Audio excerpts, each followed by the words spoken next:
Hi friends, എല്ലാവർക്കും പുതിയ വീഡിയോയിലേക്ക് സ്വാഗതം. ഇന്നത്തെ വീഡിയോയ്ക്കകത്ത് ഇത് കഴിഞ്ഞ വീഡിയോയിൽ ഞാൻ ചോദിച്ചിട്ടുണ്ടായിരുന്നു നമ്മൾ ഏത് സ്ഥലത്തേക്കാണ് പോകുന്നതെന്നുള്ള ആർക്കെങ്കിലും ഐഡിയ ഉണ്ടെന്ന്. ഇപ്പം നമ്മൾ നിലവിലുള്ളത് സൗത്ത് ഗോവയിലാണ്.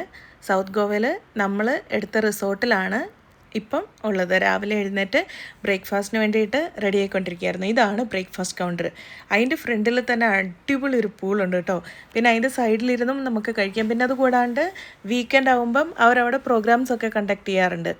പിന്നെ ഇവിടെ ഈ ഒരു കാണുന്ന ബിൽഡിംഗ് ആണ് അവരുടെ റിസപ്ഷൻ. പിന്നെ ഇതൊരു നമ്മളുടെ ബീച്ച് സൈഡായിട്ട് തന്നെ ഉള്ളൊരു റിസോർട്ടാണ്. അവിടെ പാർക്കിങ്ങിനും എല്ലാത്തിനുമുള്ള സ്പേസ് ഉണ്ട് ഈ റിസോർട്ടിൻ്റെ ഉള്ളിൽ. പക്ഷേ ഈ ഏരിയ എന്ന് പറയുന്നത് അത്യാവശ്യം നല്ല കൺജസ്റ്റഡ് ആയിട്ടുള്ള ഏരിയയുമായിരുന്നു. ഇതിപ്പം നമ്മൾ അവിടുന്ന് ആദ്യത്തെ ദിവസം തന്നെ പോകുന്നത് ഓൾഡ് ഗോവ സൈഡിലേക്കാണ്. ഓൾഡ് ഗോവയിൽ നമ്മൾ നിൽക്കുന്നിടത്തുനിന്ന് ഇച്ചിരി ദൂരം ഉണ്ടായിരുന്നു. പിന്നെ നമ്മൾ മെയിനായിട്ടും പോകാൻ ഉദ്ദേശിച്ചിരിക്കുന്ന സെൻറ്റ് സേവിയറിൻ്റെ, അതായത് ഫ്രാൻസിസ് സേവിയറിൻ്റെ ബോഡി വെച്ചിരിക്കുന്ന ബോൺ ജീസസ് ചർച്ച് അവിടെയായിട്ടാണ് ഉള്ളത്. അപ്പം അവിടെ പോയി അതൊക്കെ ഒന്ന് കണ്ടിട്ട് വരാൻ വേണ്ടിയിട്ടാണ്. പക്ഷെ നമുക്ക് അൺഫോർച്ചുനേറ്റ്ലി അവിടെ ചെന്ന് കഴിഞ്ഞപ്പോൾ ആ ചർച്ചിൻ്റെ ഉള്ളിൽ ഫോട്ടോസോ വീഡിയോസോ ഒന്നും എടുക്കാൻ വേണ്ടിയിട്ട് നമുക്ക് പെർമിഷൻ കിട്ടിയിട്ടില്ല. പക്ഷേ ഞാൻ അത് ജസ്റ്റ് ഒന്ന് കാണിച്ചു തരാം, അത് എവിടെയാണ് എങ്ങനെയാണ് എന്നുള്ളത് മാത്രം. പിന്നെ പോകുന്ന വഴിക്ക് അത്യാവശ്യം നമ്മൾ ഇതുപോലെ വ്യൂ കാണുന്ന സ്ഥലങ്ങളിലൊക്കെ നിർത്തി എക്സ്പ്ലോർ ചെയ്ത് പതുക്കിയാണ് പോയിക്കൊണ്ടിരുന്നത്. ഇതാണ് ഫ്രാൻസിസ് സേവിയറിൻ്റെ ബോഡി വെച്ചിട്ടുള്ള ബോൺ ജീസസ് ചർച്ച്.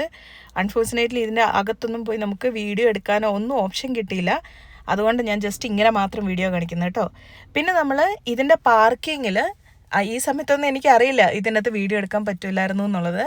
പിന്നെ പാർക്കിങ്ങിൽ വണ്ടി ഇട്ടിട്ട് നമ്മൾ നേരെ കയറുന്നത് വേറൊരു ചർച്ചിലേക്കാണ്.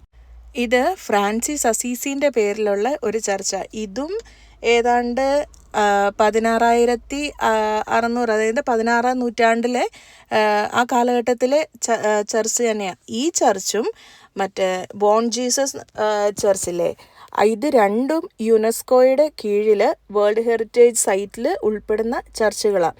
ഇതെല്ലാം അതുപോലെ മെയിൻറ്റെയിൻ ആക്കിയിട്ടുണ്ട് കേട്ടോ, നല്ല നീറ്റായിട്ട്. പിന്നെ അവിടുത്തെ ഓരോ കൊത്തുപണികളും അതുപോലെ ആ രൂപങ്ങളും കാര്യങ്ങളെല്ലാം പണ്ട് പോർച്ചുഗീസുകാർ ചെയ്തിട്ടുള്ള ആ ഒരു നമുക്ക് ശരിക്കും അത് കണ്ടാൽ മനസ്സിലാവും, നല്ല രസമുണ്ട്.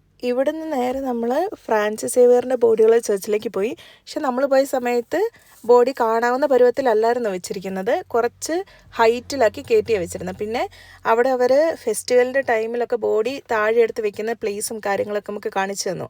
അപ്പോൾ ഇതായിരുന്നു ഇന്നത്തെ